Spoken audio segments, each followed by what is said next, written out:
राधेपुर नामक गांव में मीरा नाम की एक औरत अपनी 2 बेटियों काशवी और प्रिया के साथ रहती थी। उसके पति की मृत्यु कुछ समय पहले किसी बीमारी के कारण हो गई थी। तब से मीरा ही अकेली अपनी दोनों बेटियों का लालन पालन एक केक की दुकान में केक बनाकर करती थी। मेम साहब, आपके बताए हुए सारे केक तैयार है। अब मैं चॉकलेट केक बना दूं? नहीं नहीं मीरा, चॉकलेट केक रहने दो। अब मार्केट में चॉकलेट केक की बिक्री कम हो गई है। अब से हम एक दिन छोड़कर चॉकलेट केक बनाया करेंगे। जी मेम साहब। धीरे धीरे मीरा की मेम साहब की बेकरी का काम कम होने लगा था, जिस वजह से मीरा भी कम केक बनाया करती थी। समय के साथ बेकरी का मुनाफा घट गया और अब बेकरी की मालकिन ने बेकरी को बंद करने का फैसला लिया। देखो मीरा, तुम तो जानती ही हो ना, अब बेकरी से मुझे बिल्कुल भी मुनाफा नहीं हो रहा है, इसलिए मुझे अब ये बेकरी बंद करनी पड़ेगी। तुम 2-3 दिन में कहीं दूसरा काम ढूंढ लेना। ये सुनकर मीरा का मन बैठ गया। कितनी मुश्किल से उसे इस बेकरी में काम मिला था, जो अब वो भी बंद हो गया। उस दिन मीरा मायूस घर लौटी। अपनी माँ को इतना मायूस देखकर मीरा की बेटी काशवी पूछती है, क्या बात है माँ, आज आप बड़े परेशान लग रहे हो, क्या हुआ? बेटा क्या बताऊँ तुम्हें, कितनी मुश्किल से तो मुझे ये नौकरी मिली थी, अब ये भी बंद हो रही है। पर क्यों माँ? बेटा, बेकरी का धंधा कम हो गया है, इसलिए मालकिन बेकरी बंद कर रही है। 2-3 दिन में मालकिन बेकरी बंद कर देगी। हे भगवान माँ, अब क्या होगा? कुछ नहीं बेटा, फिर से मुझे काम की तलाश में इधर उधर भटकना पड़ेगा। उम्मीद है माँ आपको जल्दी ही काम मिल जाएगा। और माँ, प्रिया के स्कूल की फीस भी देनी है, वो कब से बोल रही है। हाँ बेटी, मुझे याद है। काशवी बहुत ही समझदार लड़की थी। वो अपनी माँ के हालात को समझती थी, इसलिए उसने अपनी पढ़ाई बीच में ही छोड़ दी और घर के कामों में लग गई, ताकि वो अपनी माँ की मदद कर सके। अपनी माँ की नौकरी छूट जाने के बाद काशवी और मीरा बहुत परेशान हो जाते हैं। अगले दिन सुबह सवेरे मीरा काम की तलाश में दूसरे बेकरी में काम पता करने गई। भाई साहब, क्या आपके यहाँ केक बनाने वालों के लिए जगह खाली है? वो क्या है ना, मुझे केक बनाने का 5 साल से तजुर्बा है। मैं आपको शिकायत का कोई मौका नहीं दूंगी। अरे नहीं, हमारे यहाँ कोई नौकरी नहीं है। ठीक है भाई साहब। मीरा पूरा दिन काम ढूंढती है, परंतु उसे कहीं कोई काम नहीं मिलता। फिर शाम को मीरा अपनी मेम साहब की दुकान पर जाती है। अच्छा हुआ मीरा तू आ गई, ये ले पकड़ अपनी सैलरी। और तुझे कहीं और नौकरी मिली क्या? नहीं मेम साहब। देख मीरा, मुझे तेरे लिए बिल्कुल अच्छा नहीं लग रहा, पर तू ही बता मैं क्या करूं।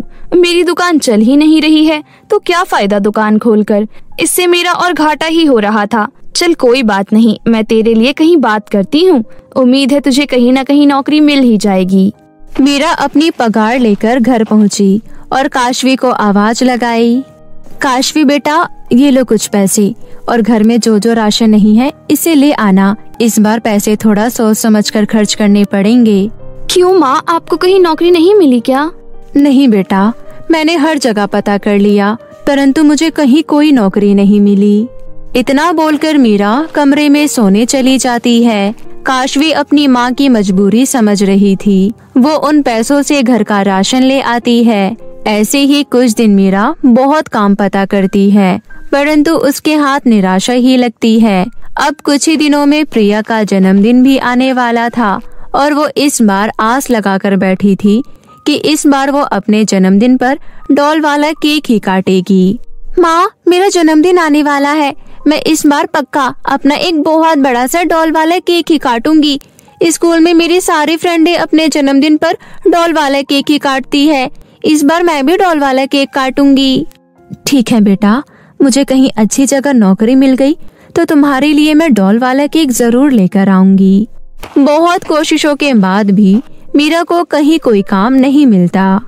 हे भगवान, आज प्रिया बेटी का जन्मदिन है, मैं उसके अरमानों पर पानी नहीं फेर सकती। उसका कितना मन है कि वो अपने जन्मदिन पर डॉल वाला केक काटे, पर डॉल वाला केक खरीदने के लिए ना तो मेरे पास पैसे हैं और ना ही घर में सामान। मैं क्या करूं?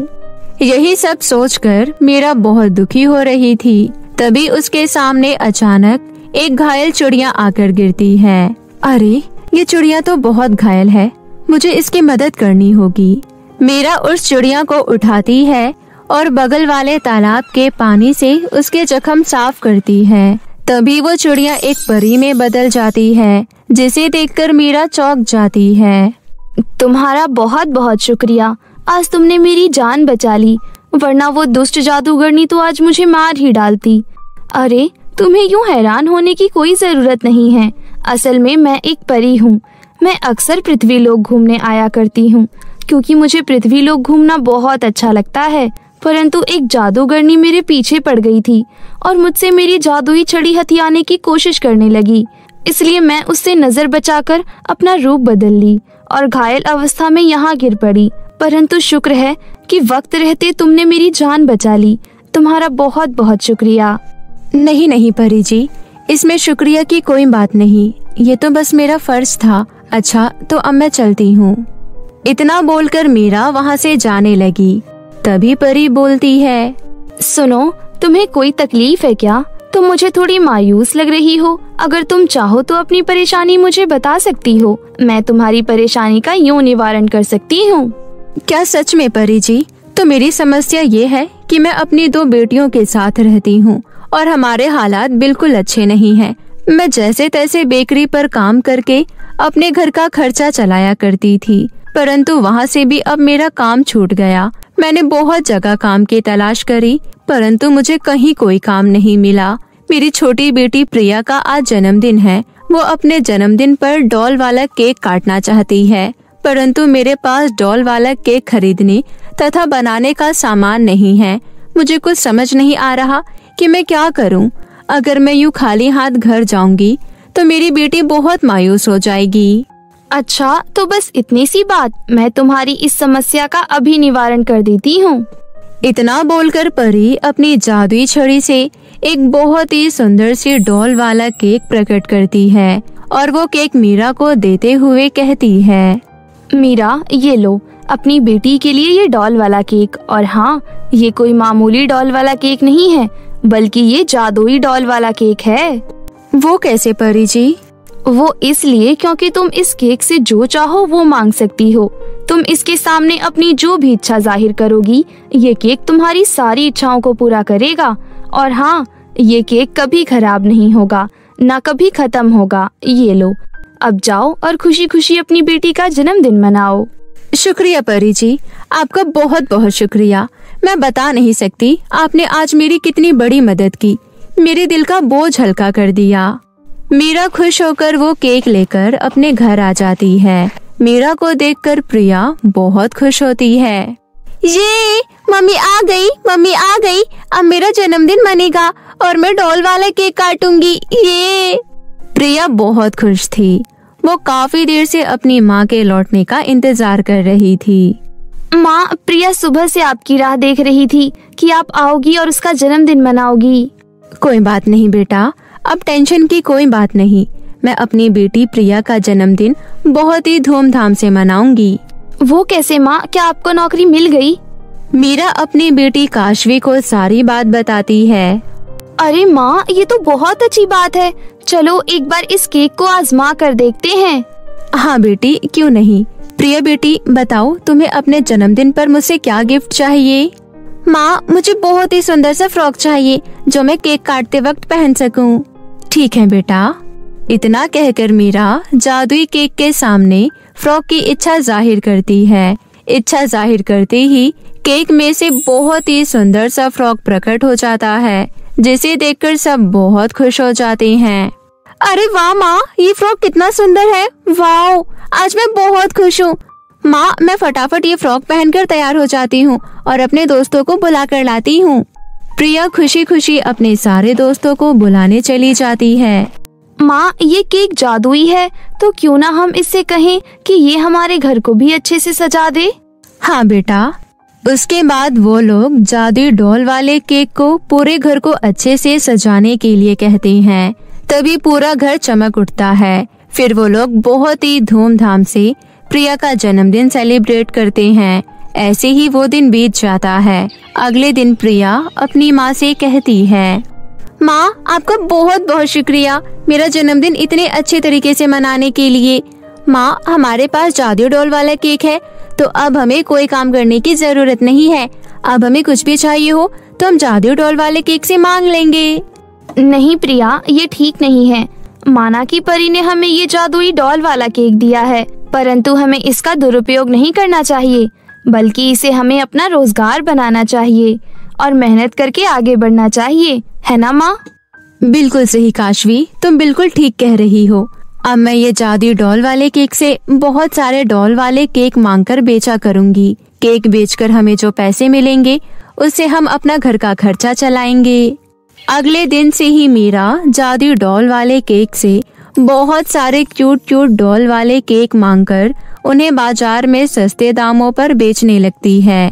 उसके केक इतने आकर्षक होते हैं कि तुरंत ही सारे केक बिक जाते हैं, जिससे मीरा की बहुत अच्छी खासी कमाई हो जाती है। इसी प्रकार धीरे धीरे मीरा डॉल वाले केक को बेचकर बहुत अमीर हो जाती है और वो अपना एक बहुत बड़ा सा डॉल वाले केक की बेकरी के नाम से बहुत बड़ा बेकरी खोलती है और बहुत अमीर हो जाती है और अपने बच्चों के साथ हंसी खुशी जीवन व्यतीत करने लगती है। मीरा बचपन से ही पढ़ाई लिखाई में बहुत होशियार थी। वो पढ़ लिख कर अपने माँ बाबा का नाम रोशन करना चाहती थी। मीरा के पिता जयप्रकाश जमींदार के खेतों में काम किया करते थे और उन्हीं से उनके घर का गुजारा चलता था। एक बार मीना के पिता जयप्रकाश खेतों में काम कर रहे थे, तभी अचानक एक जहरीले सांप ने उन्हें डस लिया और उनकी मौके पर ही मृत्यु हो गई। पिता के गुजर जाने के बाद मीरा और उसकी माँ सरिता के ऊपर मानो गमों का पहाड़ ही टूट पड़ा। माँ, मामा हमें छोड़कर चले गए, अब हम उनके बिना कैसे जिएंगे? बेटी रो मत, हम उनकी यादों के सहारे जी लेंगे। बस तुम अपनी पढ़ाई लिखाई पर ध्यान देना। मैं हूँ ना, मैं तुम्हें तुम्हारे बाबा की कमी कभी महसूस नहीं होने दूंगी। ये कहते हुए सरिता ने रोते हुए मीरा को गले से लगा लिया। धीरे धीरे घर का राशन खत्म होने लगा और उनके घर की हालत बिगड़ने लगी। मीरा की माँ सरिता ने घर की बिगड़ती परिस्थिति देख गांव में ही एक सेठानी कल्याणी के यहाँ साफ सफाई का काम करने लगी। वहीं मीरा मन लगाकर अपनी पढ़ाई करने लगी। ऐसे ही दिन बीत रहे थे। फिर एक दिन अचानक सरिता का स्वास्थ्य बिगड़ने लगा और वो बीमार रहने लगी। सरिता बड़ी मुश्किल से काम पर जाने के लिए तैयार हुई। भगवान जी, मुझे हिम्मत दो, मुझे अपनी बेटी के लिए खड़ा होना है। अगर मैं बिस्तर में पड़ गई तो घर का खर्चा कैसे चलेगा और मैं अपनी बेटी को कैसे पढ़ाऊंगी? अपनी माँ की बिगड़ती हालत देखकर मीरा बोली, माँ आप आराम कीजिए, आपको काम पर जाने की जरूरत नहीं, आपके बदले मैं काम पर जाया करूँगी। बेटी तुम काम करने कैसे जाओगी? तुम्हें सुबह सवेरे स्कूल भी तो जाना होता है। उसकी चिंता आप मत करो माँ, मैं सुबह जल्दी उठकर सेठानी के घर का सारा काम खत्म करके वहीं से सीधे स्कूल चली जाऊंगी। बस आप अपना ध्यान रखना। इतना कहकर मीरा सेठानी के घर काम करने चली गई। वहाँ पहुँचने के बाद मीरा को देख सेठानी कल्याणी ने पूछा, तुम कौन हो और यहाँ क्या कर रही हो?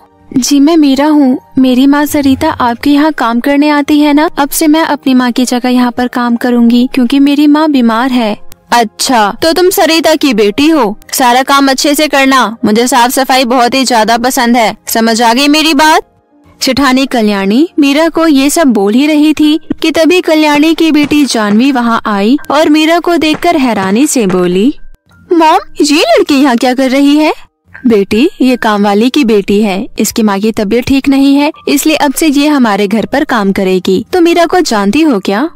हाँ मॉम, ये मेरी ही क्लास में पढ़ती है और पढ़ाई में बहुत होशियार है। क्लास में हमेशा फर्स्ट आती है, टीचर भी इसकी बहुत तारीफ करते हैं। अरे वाह, ये तो बहुत अच्छी बात है। तुम्हें मीरा से कुछ सीखना चाहिए। देखो पढ़ाई के साथ साथ कितनी मेहनती भी है। अपनी माँ की ये बात सुन जानवी गुस्से से अपने कमरे में चली गई। वहीं दूसरी ओर मीरा घर की साफ सफाई में जुट गई। काम खत्म कर मीरा जल्दी जल्दी कदम बढ़ाते हुए जब स्कूल पहुंची, कक्षा में पहुंचते ही जानवी अपनी सहेलियों के साथ मीरा का मजाक उड़ाते हुए बोली, अरे देखो देखो, काम वाली आ रही है। सुनो मीरा, मेरे डेस्क पर बहुत गंदगी जमी है, जरा यहाँ आकर साफ कर देना। मॉम से कहकर मैं तुम्हें इसके भी पैसे दिला दूंगी। जानवी की बात सुनकर क्लास में मौजूद सभी लड़कियाँ मीरा पर हंसने लगी। मीरा उन सब बातों को अनसुना कर जैसे ही अपने डेस्क पर बैठने लगी, तभी जानवी बोली, अरे रुक, तू हमारे बराबर नहीं बैठ सकती। तेरी औकात जमीन पर बैठने की है, समझी? झाड़ू पोछा वाली, चल जमीन पर बैठ। ये ज्ञान का मंदिर है जहाँ अमीर गरीब छूत अछूत सभी को एक ही छत के नीचे शिक्षा दी जाती है। चल चल, हमें मत सिखा ज्ञान की बातें, हम तुझे अपने साथ नहीं बैठने देंगे, समझी? जानवी और कक्षा की सभी अमीर लड़कियाँ मीरा को अपने साथ डेस्क पर बैठने नहीं देती। दुखी होकर मीरा जमीन पर बैठकर पढ़ाई करने लगी। ऐसे ही कुछ दिन बीत गए। फाइनल परीक्षा शुरू होने में 1 महीना बाकी था। मीरा काम करने के साथ साथ परीक्षा की तैयारी रात भर जागकर खूब मेहनत और लगन से करने लगी। वहीं दूसरी ओर कल्याणी ने जानवी से कहा, बेटा तुम्हारे फाइनल एग्जाम शुरू होने वाले हैं। अगर तुम भी इस बार मीरा की तरह अच्छे नंबरों से पास हुई तो मैं तुम्हें आईफोन खरीद कर दूंगी। माँ की बात सुन जानवी का खुशी का ठिकाना नहीं रहा, लेकिन मन ही मन मीरा का नाम सुनते ही जल उठी। इस मीरा के रहते मैं क्लास में कभी फर्स्ट नहीं आ सकती। अब टीचर के साथ साथ मॉम भी उस नौकरानी की तारीफ करने लगी। उसका कुछ करना पड़ेगा। देखती हूँ इस बार कैसे क्लास में फर्स्ट आती है। अगले दिन जब मीरा काम खत्म कर स्कूल जा रही थी, तभी रास्ते में जानवी ने अपनी कुछ सहेलियों के साथ मिलकर मीरा का रास्ता रोका। तुमने मेरा रास्ता क्यों रोका है? जाने दो मुझे, स्कूल जाने में मुझे देरी हो रही है। अरे तो स्कूल जाकर क्या करेगी? तेरे हाथों में झाड़ू पोछा ही अच्छा लगता है, किताबें नहीं। ये कहते हुए जानवी ने मीरा का स्कूल बैग छीनकर नदी में फेंक दिया। ये देख मीरा रोते हुए बोली, अरे ये क्या किया तुमने जानवी? अब मैं पढ़ाई कैसे करूँगी? फाइनल परीक्षा भी शुरू होने वाले हैं। तुम्हें पढ़ाई करनी है ना? जा नदी में जाकर अपना स्कूल बैग ले आ। बेचारी मीरा नदी में कूद गई, लेकिन उसे अपना स्कूल बैग कहीं नहीं मिला। ये देख जानवी अपनी सहेलियों के साथ मीरा पर हंसते हुए वहाँ से चली गई। वहीं मीरा रोते हुए नदी से बाहर आई और नदी किनारे बैठकर रोने लगी। मेरे पास तो इतने पैसे भी नहीं हैं कि मैं नई किताबें और नया स्कूल बैग खरीद सकूं। अब मैं स्कूल कैसे जाऊंगी? मेरा ये साल बर्बाद हो जाएगा। ये कहते हुए मीरा फूट फूट कर रोने लगी। तभी आसमान से सिंड्रेला परी गुजर रही थी। मीरा को रोते हुए देख सिंड्रेला परी बोली, अरे ये लड़की इस तरह रो क्यों रही है? मुझे चलकर पूछना चाहिए। ये कहते हुए सिंड्रेला परी मीरा के पास गई और उसके रोने का कारण पूछा। तुम रो क्यों रही हो? क्या हुआ? बताओ मुझे, शायद तुम्हारी मैं कोई मदद कर सकूं। सिंड्रेला परी के पूछने पर मीरा रोते हुए सारी बात बताते हुए बोली, परी जी, बिना किताबों के अब मैं स्कूल पढ़ने कैसे जाऊंगी? फाइनल एग्जाम भी शुरू होने वाले हैं। तुम चिंता मत करो, मैं तुम्हारा ये साल बर्बाद नहीं होने दूंगी। चलो मेरे साथ। इससे पहले कि मीरा कुछ समझ पाती, सिंड्रेला परी उसे बादलों की दुनिया में ले गई। मीरा हैरानी से यहाँ वहाँ देखने लगी। तुम इतनी हैरान मत हो, ये हमारी दुनिया है। आओ तुम्हें मैं परी लोग की टीचरों से मिलवाती हूँ, वो सभी तुम्हारी पढ़ाई में तुम्हारी मदद करेगी। ये कहते हुए सिंड्रेला ने अपनी जादुई छड़ी घुमाई और पलक झपकते ही मीरा बादलों के बीचों बीच बनी परियों की क्लास में पहुंच गई। क्लास में ढेर सारी किताबें भी थी। ये देख मीरा खुशी से उछल पड़ी। इस तरह सभी परियां मिलकर मीरा को पढ़ाने लगी। फिर कुछ ही दिनों में फाइनल एग्जाम का दिन भी नजदीक आ गया। मीरा ने इस बार भी अच्छे नंबरों से पास होकर क्लास में फर्स्ट आई। ये देखकर जानवी को बड़ी हैरानी हुई और वो बोली, अरे मीरा, बिना किताबों के तुम इतने अच्छे नंबरों से कैसे पास हो गई भला? क्योंकि मैं परियों की क्लास में पढ़ने जाती हूँ। परी लोग की परियां मुझे रोज पढ़ाती है। क्या कहा? परियों की क्लास? तभी कक्षा की सभी लड़कियाँ बोली, मीरा प्लीज हमें माफ कर दो, हमने जानवी की बातों में आकर तुम्हारे साथ बहुत बुरा व्यवहार किया। कोई बात नहीं, मैंने तुम सभी को माफ कर दिया। क्या हम भी तुम्हारे साथ परियों की क्लास में पढ़ने आ सकते हैं? हमें भी अच्छे नंबरों से पास होना है। हाँ हाँ, क्यों नहीं, ये तो बहुत अच्छी बात है। कल से तुम सभी भी मेरे साथ बादलों में परियों की क्लास में पढ़ने चलना। ये सुनकर सभी लड़कियां बहुत खुश हुई। वहीं जानवी को भी अपनी गलती का एहसास हुआ और उसने भी मीरा से माफी मांगी। सब कुछ भुलाकर मीरा ने जानवी को माफ कर दिया और वो दोनों बहुत अच्छे दोस्त बन गई। इस तरह अमीरी और गरीबी का भेदभाव भूलकर सभी लड़कियां एक साथ मिलकर परियों की क्लास में पढ़ने लगी। सिंड्रेला भरतपुर नाम के एक गांव में रहती थी। वैसे तो पूरा गांव सिंड्रेला के परिवार जैसा था, लेकिन फिर भी सिंड्रेला के अपने माता पिता नहीं थे। जब वो बहुत छोटी थी तभी गांव वालों को वो मंदिर की सीढ़ियों पर मिली थी। पूरे गांव ने मिलकर सिंड्रेला का पालन पोषण किया और उसे बड़ा किया।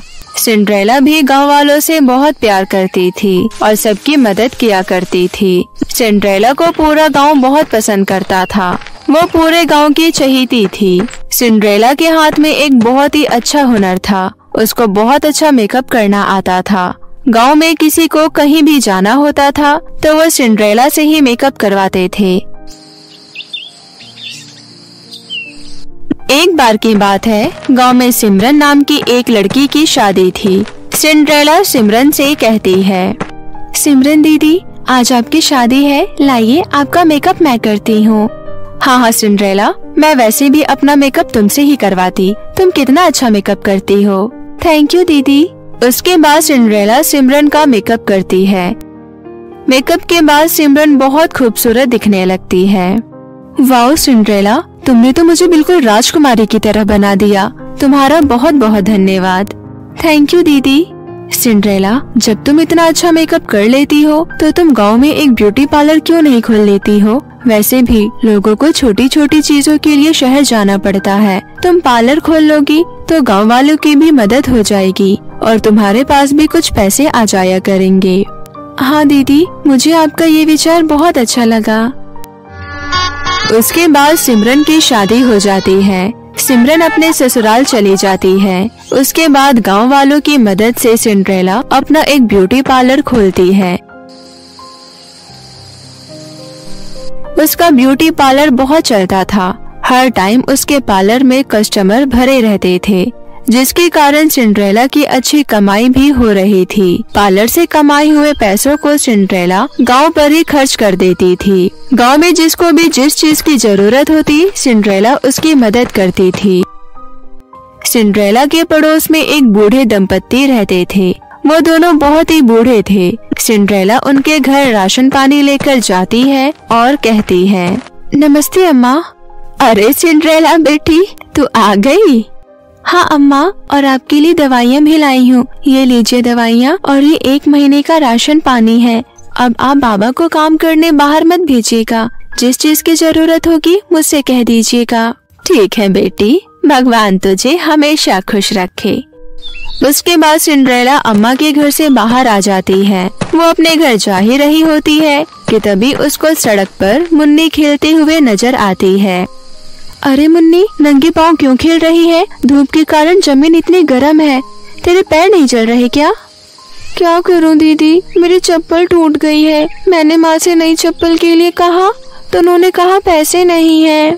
अच्छा ऐसी बात है तो मुझे बताना चाहिए था ना। चल मेरे साथ, तुझे एक चप्पल दिलवा कर लाती हूँ। उसके बाद सिंड्रेला मुन्नी को लेकर बाजार जाती है और उसको उसके मनपसंद की चप्पल दिलवा देती है। मुन्नी बहुत खुश होकर अपने घर चली जाती है। उसके बाद सिंड्रेला वापस अपने घर आ जाती है। घर आने के बाद उसे याद आता है, अरे आज तो मैं गोरी को चारा देना भूल गई। गोरी गांव की एक आवारा गाय थी, जिसका पूरा ख्याल सिंड्रेला ही रखती थी। सिंड्रेला फटाफट घर से बाहर जाती है और गोरी के लिए चारा काटकर उसे चारा खिलाती है और पानी भी पिलाती है। गौरी, तू बिल्कुल मेरी माँ जैसी है। मैंने बचपन में तेरा दूध पिया है। तेरा दूध पीकर ही मैं इतनी बड़ी हुई हूँ। चल अब जल्दी जल्दी अपना चारा खा ले, मैं चलती हूँ। तभी वहाँ पर एक औरत आती है और कहती है, अरे सिंड्रेला बेटी, इतनी जल्दबाजी में कहाँ जा रही हो? काकी, शाम होने को है, मैंने अभी तक खाना नहीं बनाया। अगर खाना लेट बना तो रात को सोने में देरी हो जाएगी। फिर सुबह जल्दी उठकर दुकान भी तो खोलनी होती है ना। अरे तो हमारे गांव वालों के लिए एक मसीहा है, जब देखो किसी न किसी की मदद ही करती रहती है। अरे कभी अपना ख्याल भी रख लिया कर। चल मेरे साथ मेरे घर चल, मैंने देसी घी डालकर आलू के पराठे बनाए हैं, पेट भर के खा लेना। अरे नहीं नहीं काकी, मैं खाना बना लूंगी, आप क्यों परेशान हो रही हैं? मैंने कहा ना चल, आज तो मेरे घर का खाना खा, देखना उंगलियां चाटती रह जाएगी। सिंड्रेला काकी के साथ उनके घर चली जाती है और पेट भर के आलू के पराठे खाती है। काकी, पराठे तो वाकई में बहुत स्वादिष्ट है, मजा आ गया इन्हें खाकर। अच्छा तो अब मैं चलती हूँ। उसके बाद सिंड्रेला अपने घर आ जाती है और सो जाती है। अगले दिन सिंड्रेला अपनी दुकान पर जाती है और रोज की तरह पूजा पाठ करके कस्टमर का मेकअप करने लगती है। तभी आसमान से कुछ परियां सिंड्रेला के पास आती है और कहती है, सुनो सिंड्रेला, क्या तुम हम सभी परियों का मेकअप कर दोगी? हाँ हाँ क्यों नहीं, मुझे तो यकीन ही नहीं हो रहा कि मेरे पार्लर में परियां मेकअप करवाने आई है। हाँ सिंड्रेला, हम परिलोक में एक ही तरीके का मेकअप करवाकर तंग आ गए हैं, फिर हमें तुम्हारे बारे में पता चला तो हम यहाँ आ गए। तुम हमारा बहुत अच्छे से मेकअप करना। फिर क्या था, सिंड्रेला सभी परियों का मेकअप करने लगती है। एक एक करके वो सभी का मेकअप कर देती है। परियों को सिंड्रेला द्वारा किया गया मेकअप बहुत अच्छा लगता है, वो बहुत प्रसन्न होती है। वाह सिंड्रेला, इतना अच्छा मेकअप तो कोई हमारी परिलोक में भी नहीं करता है। तुमने तो बहुत ही सुंदर मेकअप किया है, इसलिए तुम्हें तोहफा भी इतना ही सुंदर मिलना चाहिए। इतना कहकर परी वहाँ पर बहुत सारी धन दौलत प्रकट कर देती है। इतनी सारी धन दौलत देखकर सिंड्रेला कहती है, बाप रे, आपने मुझे इतनी सारी धन दौलत दे दी, लेकिन ये तो बहुत ज्यादा है। मैं मेकअप करने के इतने पैसे नहीं लेती। तुमने बहुत ही अच्छा मेकअप किया है सिंड्रेला, इसलिए हम तुम्हें इतनी बड़ी रकम दे रहे हैं। और हाँ, हम तुम्हें एक जादुई चांदी की लिपस्टिक भी दे रहे हैं। उस चांदी की लिपस्टिक से तुम जो भी कुछ इच्छा प्रकट करोगी वो पूरी हो जाएगी। इतना कहकर परी वहाँ पर एक चांदी की लिपस्टिक प्रकट करती है और वहाँ से चली जाती है। परियों के जाने के बाद सिंड्रेला चांदी की लिपस्टिक से कहती है, क्या सच में तुमसे जो कहा जाए तुम कर देती हो? अगर ऐसा है तो अभी मेरे पार्लर को बहुत बड़ा बना दो। सिंड्रेला के ऐसा कहते ही उसका पार्लर सच में बड़ा हो जाता है। अरे ये तो सच में जादुई लिपस्टिक है, मुझे लगा परियों ने यूं ही कहा होगा। उस दिन के बाद से सिंड्रेला जादुई चांदी की लिपस्टिक की मदद से गांव के सभी लोगों की मदद करने लगी। उसने गांव में किसी को दुखी नहीं रहने दिया, सबके जीवन में भरपूर खुशियां भर दी। इस वजह से पूरा भरतपुर बहुत खुशी खुशी रहने लगा। गांव में खुशी का माहौल छा गया। गांव के बगल वाले जंगल में रहने वाली हिराका जादूगरनी से गांव वालों की खुशियां देखी नहीं जा रही थी। आखिर इस गांव वालों के हाथ ऐसा कौन सा खजाना लग गया जो ये लोग इतना खुश रहते हैं? मुझे पता करना होगा। ये सोचकर हिराका जादूगरनी भेष बदलकर भरतपुर गांव में आ गई। गांव में आने के बाद उसने देखा गांव वालों की खुशियों के पीछे सिंड्रेला का हाथ है। अच्छा, तो इस लड़की के पास कोई खजाना है जिससे ये गांव वालों की मदद करती है। इसका पता तो मुझे लगाना ही होगा। हिराका जादूगरनी एक पत्थर से अपने हाथ पर मारकर खून निकाल लेती है और जोर जोर से रोने लगती है। उसको रोता देख सिंड्रेला भागते हुए उसके पास आती है और कहती है, क्या हुआ आपको? देखो ना, मेरे हाथ में चोट लग गई है, मुझे बहुत दर्द हो रहा है। आप रुकिए, मैं अभी आपका दर्द ठीक कर देती हूँ। सिंड्रेला अपनी जादुई चांदी की लिपस्टिक निकालती है और हिराका की चोट ठीक कर देती है। ये सब देख हिराका मन ही मन सोचती है, अच्छा, तो इस चांदी की लिपस्टिक की वजह से ये सबकी मदद करती है। मुझे इस लड़की को और इस लड़की की चांदी की लिपस्टिक को अपने साथ ले जाना होगा। मैं इसकी मदद से इस पूरे गांव पर राज करूंगी। ऐसा सोचकर हिराका कहती है, सिंड्रेला, मेरा घर गांव से थोड़ी ही दूरी पर है, मेरी माँ भी बीमार है। तुम अपनी इस लिपस्टिक से मेरी माँ को ठीक कर दोगी क्या? हाँ हाँ क्यों नहीं, चलो मैं तुम्हारे साथ चलती हूँ। इतना बोलकर हिराका सिंड्रेला को अपने साथ अपनी गुफा में ले जाती है और फिर अपने असली रूप में आ जाती है। लड़की, अब तू मेरी कैद में है। तुझे तो मार कर मैं तेरा मीट बना कर खाऊंगी और तेरी जादुई चांदी की लिपस्टिक से मैं इस पूरे गांव पर राज करूंगी। हीरा का जादूगरनी, तूने मेरे साथ छल किया है। तुझे इसकी सजा जरूर मिलेगी। बहुत बुरी मौत मरेगी तू। हीरा का गुस्से में सिंड्रेला को बांध देती है और उसके हाथ से चांदी की लिपस्टिक छीनने लगती है। हीरा का चांदी की लिपस्टिक को छीनकर जैसे ही सिंड्रेला से दूर जाती है, वो लिपस्टिक फट जाती है और हीरा का जादूगरनी के चिथड़े उड़ जाते हैं। ये सब देखकर सिंड्रेला कहती है, मैंने कहा था ना कि बहुत बुरी मौत मरेगी तू। अच्छा हुआ तू मुझे यहाँ लेकर आई, क्योंकि तेरा अंत भी जरूरी था।